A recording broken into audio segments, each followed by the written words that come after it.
Je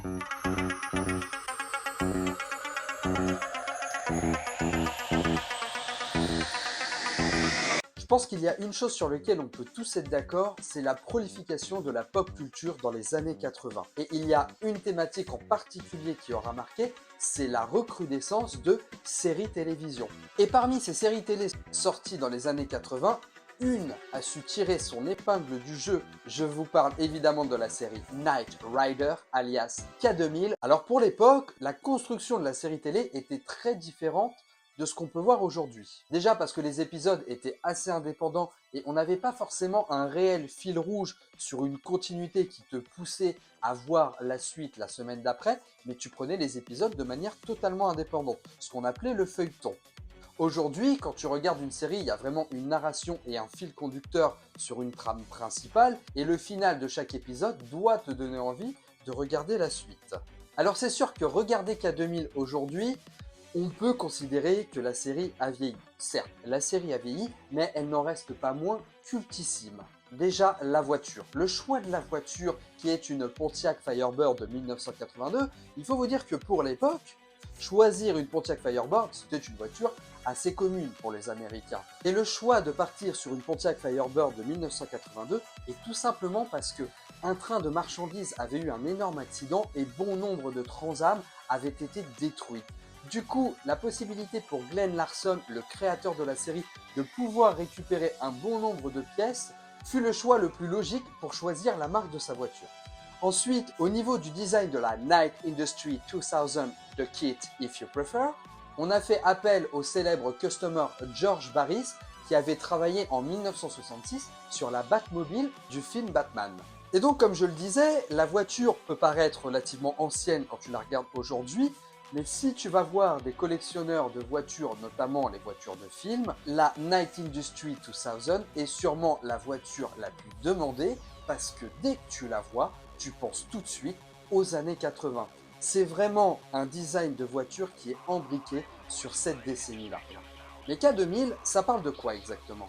Il s'agit de l'histoire d'une fondation appelée la Fondation pour la loi et le gouvernement, qui fut créée par le milliardaire Wilton Knight, qui avait un rêve: pouvoir intervenir et aider les autres là où la loi et la justice ne pouvaient plus intervenir. Et pour ça, il avait endossé un espèce de principe qu'il s'était accordé à lui-même, c'était l'idée que un seul homme pouvait faire la différence. Seulement Wilton Knight étant très âgé, il avait besoin de recruter quelqu'un. Et il attira son regard sur un jeune policier nommé Michael Long. Michael Long était un jeune policier et un moment dans le désert, il se fera tirer dessus et c'est Wilton Knight qui lui sauvera la vie. Cependant, il laissera Michael Long pour mort et décidera de lui faire une chirurgie esthétique pour lui adosser le visage qu'il avait quand il était jeune et lui offrir une nouvelle identité, Michael Knight. Et Wilton Knight va mettre au point une superbe voiture ordinateur quasiment indestructible grâce à sa coque moléculaire qui n'a aucune équivalence, et équipée d'un tableau de bord supra-intelligent avec une intelligence artificielle qui va bien au-delà de ce qui pouvait exister. Car cette intelligence artificielle nommée le Knight Industry 2000, le Knight 2000, le KIT, va pouvoir accompagner notre héros avec une règle de base qui reprend quelque part la loi des robots de Asimov, c'est-à-dire protéger les vies humaines. C'est le premier programme de la Knight 2000. Au niveau du traitement de sa voiture, au niveau du traitement principalement de cette intelligence artificielle nommée KIT, on va avoir un réel développement. C'est-à-dire que la voiture ne va pas être traitée comme un simple outil qui accompagne Michael dans sa mission, mais va vraiment avoir le traitement d'un personnage à part entière. Déjà, on va avoir un réel développement sur la relation que va pouvoir entretenir Michael avec KIT, le considérant comme un réel partenaire, comme un réel ami, et va développer une espèce de relation d'amitié et de sentiment vis-à-vis de cette intelligence artificielle. Et là où c'est encore plus puissant, c'est que Kit va également développer quasiment des sentiments humains. Et c'est intéressant parce que tout le long de la première saison, on va avoir un développement où on a cet ordinateur qui va apprendre la vie, qui va essayer de comprendre un petit peu les comportements que les humains peuvent avoir. Ah mais s'il a réagi comme ça, comment ça se fait? Et pourquoi on pleure? Et pourquoi on sourit? Et pourquoi on rigole? Et c'est intéressant parce que même s'il essaye de garder le recul humain en disant bah moi je peux pas les ressentir, bah moi de toute façon je peux pas pleurer, tu sens à sa façon de parler, à sa façon d'évoquer les choses, qu'il n'en est pas forcément indifférent. Et dès la saison 1, on va s'amuser à aller développer son apprentissage pour que en saison 2 et sur tout le long de la série, une appropriation des sentiments humains va se faire vis-à-vis de cette voiture. Et à travers ces relations, que ce soit les relations avec Michael, qu'il va voir comme un ami, comme un frère, comme quelqu'un qu'il doit protéger corps et âme, vis-à-vis de Bonnie, la mécanicienne, où il va avoir une relation plutôt infantile, et Bonnie de son côté va avoir une relation assez maternelle vis-à-vis de la voiture, et on va avoir évidemment Devon, le superviseur de Michael, qui a un point de vue un peu plus pragmatique sur les choses, tout en respectant ce qu'est Kit, ce qu'il représente en tant qu'intelligence artificielle, ce qu'il peut ressentir en termes d'émotions humaines, mais tout en gardant un certain recul et restant quelque part la voix de la raison vis-à-vis de ce trio d'humains. Et c'est là où la série a visé juste et qui fait qu'aujourd'hui on garde encore un très très bon souvenir de ce show, c'est qu'on s'est attaché à cette voiture comme si on s'attachait à n'importe quel héros de fiction. Et littéralement, le personnage de Kit, parce que je vais en parler en tant que personnage, va avoir un réel développement tout au long de ces saisons et va aussi rencontrer des enjeux, va être mis en question, notamment sur son côté indestructible, parce qu'il est vrai que la voiture est présentée donc comme ayant ce qu'ils appellent une coque moléculaire. Une coque moléculaire qui est composée, on va dire, d'une réaction chimique qui lui permet de ne pas avoir d'équivalence, ce qui fait que quand tu tapes dessus, en fait, tu ne peux pas briser la voiture. On va même avoir cette notion de rareté dans le sens où personne ne connaît la formule de cette coque. En réalité, il y a 3 personnes qui connaissent une partie de la formule et réunies, ces 3 personnes ont la formule complète. Mais personne ne la connaît. Et on va avoir un développement par rapport à ça sur un autre véhicule qui va être habillé de cette même coque moléculaire, un semi-remorque nommé Goliath, et qui est conduit par Garth Knight, le fils de Wilton Knight, un antagoniste de la série très célèbre, mais pour Garth Knight, je développerai un petit peu plus tard. Et là où ça va être important, en fait, cette confrontation entre Kit et Goliath, c'est que sur les 2 premiers épisodes de la saison 2, Kit va être confronté à Goliath et va perdre son combat et va être détruit pour la première fois. Et là, pareil, on enclenche un développement humain, un apprentissage vis-à-vis de Kit qui doit apprendre de son échec, d'avoir perdu face à Goliath. Alors évidemment, la voiture sera réparée par April, une mécanicienne qui va faire son apparition dans la saison 2 parce que l'actrice qui jouait Bonnie n'avait pas renouvelé son contrat. Elle reviendra ensuite en saison 3. Et donc Kit sera réparé et forcément son affrontement avec Goliath jouera plutôt sur la stratégie étant donné sa vulnérabilité et finira évidemment par gagner son combat. Mais chaque début de saison, on va avoir cette évolution par rapport à Kit. Parce que mine de rien, elle va quand même se faire détruire plusieurs fois dans la série. On va avoir une destruction au début de la saison 3 face au roi des robots, un homme qui arrive à contrôler des voitures et qui crée des petits robots qui va réussir à détruire Kit, mais ça va justifier aussi de lui donner un nouveau design principalement sur son tableau de bord, qu'elle va avoir donc en saison 3 et en saison 4. Elle va avoir une autre destruction en saison 3, mais je vous en parle un peu après parce que à mon sens c'est sûrement la destruction la plus importante par rapport à l'évolution de son personnage. Et on va avoir également une destruction en début de saison 4 où la coque moléculaire va être déstabilisée par une réaction chimique et Kit va se faire détruire. Cependant, elle va se faire réparer par des gars de la banlieue de Chicago et va avoir 2 fonctionnalités hyper intéressantes, surtout d'un point de vue esthétique. Notamment le mode super poursuite qui lui donne une ligne absolument sublime quand la voiture fonce à travers la route. Et la deuxième modification, c'est qu'elle va avoir la possibilité de se transformer en décapotable. Et finalement, tout au long de la saison 4, cette transformation en décapotable va être exploitée à la fin du 2e épisode, un petit peu sur le 3e et le 4e épisode, mais on ne va quasiment plus jamais la voir en décapotable. Et donc je reviens à cette fameuse destruction de la saison 3 dans l'épisode Pauvre Kit, où Kit va se retrouver dans un bol d'acide et va être quasiment totalement désintégré pour ne récupérer qu'une simple carcasse. Et l'objectif ne va pas être de réparer Kit, mais de la refabriquer. Et il est vrai qu'en récupérant certaines modalités de ces processeurs, on va réussir à reconstruire Kit, Et là où c'est très intéressant, c'est qu'on va avoir un développement de personnage sûrement le plus important de la série. Parce que lorsque Kit va être reconstruite, elle va avoir peur de repartir en mission. Et pourtant, Kit le dit à un moment, je ne peux pas ressentir la peur, mais il sent qu'il n'est plus capable de faire ce qu'il faisait avant. Il n'arrive plus à retrouver les capacités qu'il avait, à réussir les exercices qu'on lui donne, et c'est en accompagnement avec Michael qu'il va réussir à se prouver qu'il est capable de repartir en mission. Et c'est très intéressant parce qu'on est littéralement dans une rééducation de la voiture, on est dans une réhabilitation de ce qu'elle a fait, et on est sur une étape psychologique de son développement pour essayer de lui faire surpasser le traumatisme qu'elle a subi au moment de cette destruction. Et je trouve que le traitement qu'on fait dans cet épisode de Kit est absolument formidable. On l'entend même échanger avec Michael pour comprendre un petit peu ce qui s'est passé. Michael va lui parler un petit peu de son expérience lorsqu'il s'est fait tirer dessus quand il était Michael Lang et que lui aussi, il s'est mis à avoir peur, à angoisser, à avoir des traumas et à faire des cauchemars la nuit.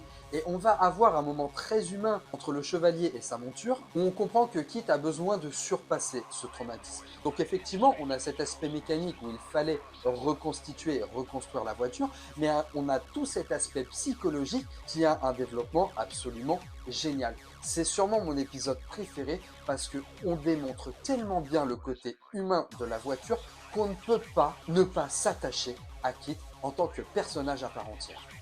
Je vous ai parlé tout à l'heure de Garth Knight et justement il est intéressant aussi de parler des Némésis que nos héros vont rencontrer dans la série.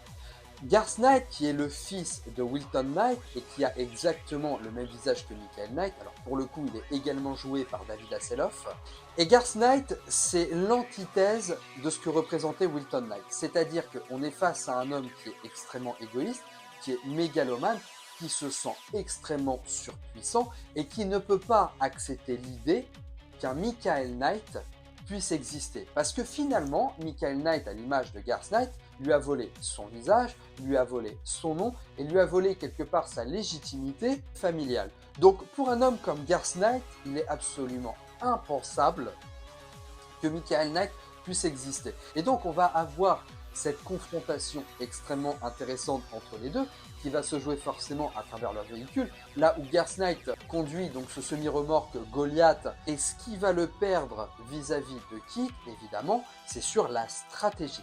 Parce que Michael Knight va faire preuve de plus d'humilité, va avoir conscience un petit peu des dangers, et va se servir de la mégalomanie de Garth Knight pour le vaincre.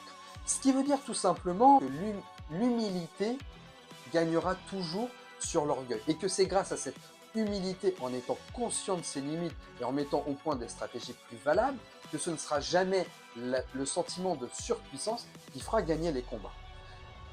Donc la némésis de Michael Knight, elle est intéressante, elle va être montrée en saison 2, on va avoir un double épisode également en milieu de saison 2 qui va faire revenir Garth Knight pour finalement le vaincre totalement. La deuxième némésis qu'on va rencontrer dans la série, c'est la voiture Car, le Knight Automatic Roving Robot, qui est le prototype de Kit. Par contre, il faut savoir que l'existence de Car dans la série crée une grosse incohérence scénaristique. Mais ça, je vous en parle juste après.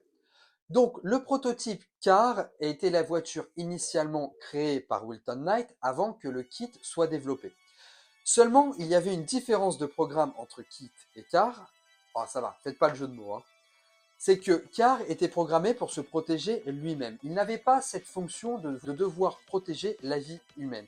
Une erreur de programmation étant donné que Car se retrouvait effectivement à se protéger lui-même, mais au détriment des vies humaines. C'est pour ça que Car a été mis à l'abandon et que Kit a été développé avec un nouveau programme, la protection des vies humaines. Et on fait la connaissance de Car dans l'épisode 8 de la saison 1, nommé le prototype, et Car ressemble en tout point à Kit. On a une transam noire avec le scanner rouge sur le devant. À la seule nuance, c'est que l'effet lumineux qui reproduit la bouche de Car est jaune en trait, et à ce moment-là, Kit avait un simple bloc rouge qui s'éteignait et s'allumait par rapport aux vibrations du son de sa voix. C'est la seule différence esthétique qu'on a. Et il est vrai que quand tu regardes les combats entre Kit et Car, il est extrêmement difficile à certains moments de pouvoir savoir laquelle est laquelle. Mais au moment du développement de l'épisode, on nous présente Car finalement comme un, je vais pas dire un brave type, mais comme un personnage extrêmement naïf, qui n'a pas forcément un vice à ce moment-là, mais qui va développer son côté vicieux en compagnie des deux malfrats qui ont volé le prototype. Mais au début, Card a un aspect plutôt innocent, plutôt naïf, et effectivement, il est à la découverte du monde. Après, on est en début de saison 1, donc ça fait quand même écho avec Kit qui est également en train de découvrir le monde. Mais à la différence de Card, Kit s'intéresse réellement au ressenti humain, essayer de comprendre un petit peu le côté irrationnel que peuvent avoir les humains. Tandis que Card essaye juste de comprendre le monde qui lui entoure, mais de voir de quelle manière ce monde peut le servir. Et donc on va avoir cette fameuse confrontation où Card va sauter d'une falaise et s'exploser à travers un rocher, mais on va pouvoir quand même le retrouver en saison 3 totalement intact.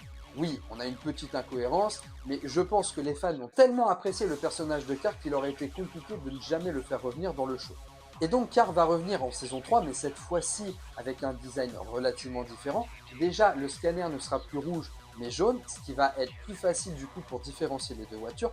Mais en plus de ça, en milieu d'épisode, Card va avoir le bas de caisse totalement repeint en un gris très clair, qui va nous permettre de totalement différencier les deux voitures lors de leur confrontation finale dans l'épisode. Et d'ailleurs, la confrontation va être beaucoup plus intéressante parce qu'elle va jouer de stratégie, là où Card va plutôt dominer la fondation tout au long de l'épisode, en réussissant à leur piquer leur laser, en manipulant le jeune homme qu'il avait trouvé en début d'épisode sur la plage, et on va avoir un Card qui va être littéralement menaçant. Il va jusqu'à enlever une jeune femme, jusqu'à essayer de l'étouffer dans son habitacle. On a vraiment un personnage qui est beaucoup plus méchant, beaucoup plus machiavélique, et qui a qu'une idée en tête, c'est se venger et détruire. C'est pour ça que la confrontation qu'on va avoir entre les deux va être extrêmement intéressante. Je pense que c'est le combat le plus dantesque de la série. Et lorsque Kid va réussir à fragiliser Card en jouant de stratégie et l'exploser au milieu des débris, cette fois-ci, les showrunners ne vont pas faire la même erreur que dans l'épisode de la saison 1 et vont laisser une fin ouverte parce que lorsqu'on va se balader dans les débris autour du Card, on va constater que le processeur est encore actif. Seulement, Card ne reviendra plus jamais dans la série, mais au moins on finissait sur un cliffhanger et ça laissait du coup une possibilité de faire revenir le personnage dans la série si les showrunners l'avaient décidé. Je vous disais que Card crée une incohérence scénaristique tout simplement parce que quand vous regardez le pilote de K2000, vous constatez que Michael Long a effectivement une Transam noire de 1982, surtout lorsqu'il se fait tirer dessus dans le désert. Lorsqu'il se réveille et qu'il est totalement rétabli de ses blessures, prêt à quitter la fondation, on lui propose de récupérer sa voiture et Michael, lorsqu'il voit Kit, dit « c'est pourtant la voiture que j'avais bien laissée dans le désert ». Donc on t'en fait comprendre que l'installation de l'ordinateur de bord s'est fait directement dans la voiture de Michael. Donc si ça s'est fait dans la voiture de Michael, techniquement, Car ne pourrait pas exister. Parce qu'on aurait développé Car sur une autre voiture. Ou alors, on pourrait inclure l'idée, pour rendre tout cela cohérent, que l'ordinateur de Car a été développé sur la voiture de Michael, et lorsqu'ils ont vu que Car ne fonctionnait pas, ils ont repris une Pontiac Firebird de 1982 pour la donner à Michael, et prétextant que c'était la sienne. À ce moment-là, ça peut fonctionner. Mais comme c'est jamais vraiment expliqué dans la série, on peut considérer qu'on a une incohérence scénaristique. Cependant, l'existence de Car dans le show est une idée absolument géniale et je pense qu'il était fondamental de créer une némésis à Kit qui lui permet d'appuyer son côté unique en termes d'ordinateur de bord. À mon sens, la série a un seul gros défaut. Alors attention, je ne vais pas parler de défauts techniques parce que, encore une fois, la série est des années 80. Bien sûr qu'on a beaucoup de faux raccords, bien sûr qu'on a beaucoup de scènes où on voit littéralement qu'il s'agit d'un jouet et d'une maquette et absolument pas d'une vraie voiture. Non, je ne parle absolument pas de ça. Pour moi, le plus gros défaut de la série, c'est qu'elle n'a pas de réelle conclusion. Comme je vous l'ai dit, la série a été construite de manière épisodique. Donc on n'a pas vraiment un scénario avec un fil rouge qui se suit tout le long des épisodes. Du coup, le dernier épisode de la saison 4 va être un épisode assez classique, donc avec un début, un milieu, une fin. Et donc, on n'a absolument aucune conclusion sur ne serait-ce que l'existence de Kit, sur sa relation avec Michael, et comment aussi Michael prévoit un petit peu sa vie. Parce que la série K2000 va se clôturer du coup sur sa 4e saison, ça aura été diffusé de 82 à 85, et pendant la 4e saison, on aura quelques rebondissements. Notamment, Michael, à un moment donné, va être traumatisé par quelque chose qui n'a pas réussi, il va frôler la mort et va décider de quitter la fondation. Il va même se marier avec Steffi, l'amour de sa vie, depuis qu'il est Michael Young. C'est même d'ailleurs la seule personne qui sait que Michael Knight est Michael Young. Et figurez-vous qu'une fois marié avec elle, il va malheureusement la perdre et va retourner à la fondation. Donc on aurait pu y voir une espèce de conclusion hyper intéressante pour Michael, donc qu'il se marie et qu'il quitte la fondation, mais finalement ça ne va pas se passer comme ça. Et du coup la série ne propose absolument aucune conclusion pour aucun des personnages. Cependant, la série va avoir droit à plusieurs suites, mais plusieurs suites qui ne se suivent pas du tout ou qui ne prennent pas en compte les suites qui ont existé. On va parler tout de suite donc des spin-offs de K2000. David Hasselhoff and Edward Mulhare return. One man can make a difference. With the car with an attitude. Prepare for a collision. Knight Rider 2000. Exclusively on CIC Video. La première est un téléfilm sorti dans les années 90 qui s'appelait Knight Rider 2000. En réalité, ce téléfilm était un pilote qui devait lancer une nouvelle série K2000, enfin techniquement K4000, parce qu'on nous présente un nouveau véhicule, la Knight 4000. De son côté, Michael ne fait plus partie de la fondation, il est isolé dans une maison qu'il a retapée en train de pêcher et retape une vieille Chevrolet qui est devenue son dada. Et Devon va retourner chercher Michael parce qu'il va avoir besoin de lui pour une mission. Michael donne sa seule condition, c'est de pouvoir revoir Kit. Seulement en arrivant à la fondation, on constate que Kit a été totalement détruit, que ses processeurs ont été revendus pour pouvoir financer la Knight 4000. C'est là que Michael décide de réparer Kit avec les processeurs en sa possession et de l'intégrer à sa Chevrolet. Et évidemment, la Knight 4000 n'ayant absolument aucune humanité, Michael va décider d'enlever le processeur de la Knight 4000 pour y intégrer Kit. Et le téléfilm va se finir plus ou moins là-dessus. Je ne vais pas vous faire tout le pitch de ce téléfilm. Il n'était franchement pas extraordinaire. Et d'ailleurs, le manque de succès va faire totalement annuler une idée de nouvelle série, Knight Rider. Ensuite, on va avoir une série qui aura tenu une seule saison, c'est la Team Knight Rider. Alors, très honnêtement, je n'ai jamais regardé cette série. Mais en gros, la Team Knight Rider, déjà, cassait totalement l'idéologie de K2000, partant du principe qu'un seul homme ne suffisait plus et qu'il fallait avoir plusieurs véhicules intelligents avec plusieurs pilotes intelligents. Et la série partait de ce postulat-là, une sorte d'héritage à K2000 qui a été un bide absolument total. Et c'est même une série qui est totalement, mais totalement oubliée. Très peu de personnes savent qu'elle existe. On a eu ensuite un téléfilm que je n'ai pas vu non plus qui s'appelle Knight Rider 2010. Là, je ne saurais pas exactement vous dire de quoi ça parle. J'ai cherché des infos et à part tomber sur des affiches, je n'ai absolument rien trouvé d'intéressant sur ce téléfilm. Et c'est en 2008 qu'on va avoir droit à une série reboot de K2000. Alors, on peut plus parler de soft reboot parce que le pilote qui a eu un petit succès au moment de sa diffusion, qui était vraiment super, et nous proposait la Knight Industry 3000 de Kit, if you prefer, donc gardez le nom Kit, là qui nous présentait une Shelby GT500 et qui remettait au goût du jour toutes les fonctionnalités que la Kit originale pouvait avoir. Et c'est vrai que le pilote était vraiment top et on nous présentait en plus un nouveau personnage, le fils de Michael Knight, qui allait du coup reprendre les préceptes de son père avec une nouvelle monture. Seulement, malgré un pilote qui a eu beaucoup de succès, la série en a malheureusement eu beaucoup moins et va être annulée au bout d'une saison. Et il est vrai que énormément d'idées, de projets, de réadaptation de K2000 avaient tourné pendant les années 2000, mais à aujourd'hui, aucun projet au cinéma n'a vu le jour. Donc ça laisse quelque part une grande frustration parce que K2000 n'aura jamais vraiment de réelle conclusion. Pour conclure, la série K2000 restera cultissime, totalement associée aux années 80. Comme je le disais, si on vous demande de citer une voiture des années 80, il y a de grandes chances pour que ce soit à Kit que vous pensiez. Et malgré l'évolution technologique que peuvent avoir les voitures modernes d'aujourd'hui et qui surpassent largement ce que le Knight 2000 pouvait nous proposer, je pense littéralement que le succès de cette voiture ne se doit non pas à ses fonctionnalités, mais se doit à son humanisation, au traitement qu'elle a reçu tout au long de la série et l'estime qu'on pouvait avoir vis-à-vis de ce personnage à part entière. Et c'est une œuvre qui nous prouve une fois de plus qu'une humanité se mérite et que certains humains peuvent grandement s'en inspirer. Voilà, c'est tout ce que j'avais à vous dire à propos de la série K2000. J'espère que cette vidéo vous aura plu. Dites-moi dans les commentaires ce que vous avez pensé de cette série, ce que vous avez pensé de cette vidéo. N'hésitez pas à liker et partager pour soutenir la chaîne. Et si vous voulez soutenir la chaîne, le lien Tipeee est présent en description. Vous pouvez également devenir membre premium et avoir accès à du contenu en avant-première. Sur ce, pensez à vous abonner pour ne pas rater les prochaines reviews.